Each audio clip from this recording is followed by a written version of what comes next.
नमस्कार दोस्तों, मैं हूँ पीके पंकज और आज की जो कहानी एक नाव वाले की है। तो चलिए सुनते हैं।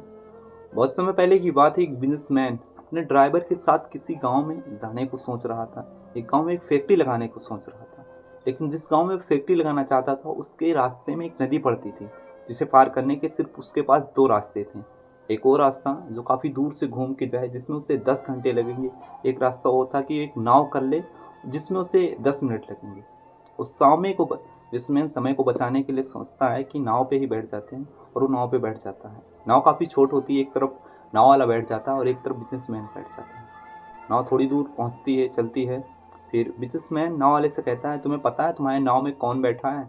तब नाव वाला मुस्कुराते हुए कहता है, साहब मुझे नहीं पता है, आप कौन हो? तब बिजनेसमैन कहता है कि तुम्हें नहीं पता है, तुम सुबह का अखबार नहीं पढ़ते हो? उसमें रोज़ हमारी 2-3 दिन पे फ़ोटो छपती है।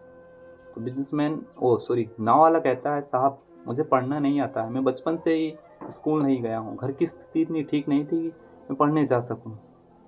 तब बिजनेसमैन कहता है, अरे यार तुम्हें पढ़ना भी नहीं आता है, ऐसी ज़िंदगी का क्या फ़ायदा? फिर बिजनेसमैन कहता है कि तुम कभी शहर गए हो और वहाँ की बड़ी बड़ी बिल्डिंगें देखे हो?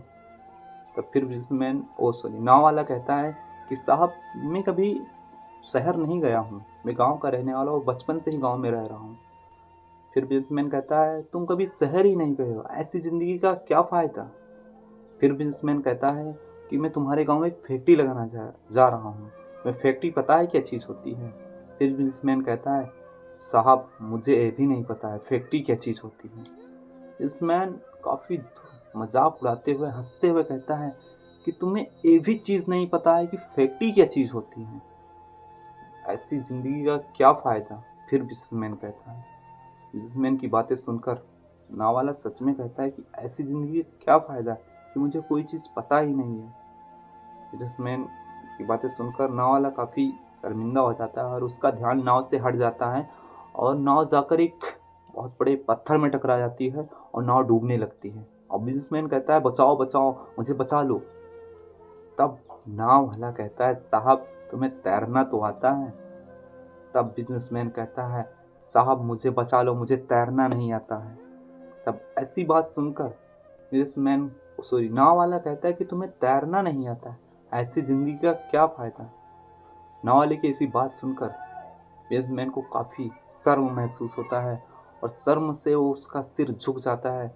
वो कहता है कि साहब इस टाइम मुझे बचा लो, फिर हम लोग बाद में बात करते हैं। नाव नाव वाले से कहता है कि तुम्हें तैरना तो आता है?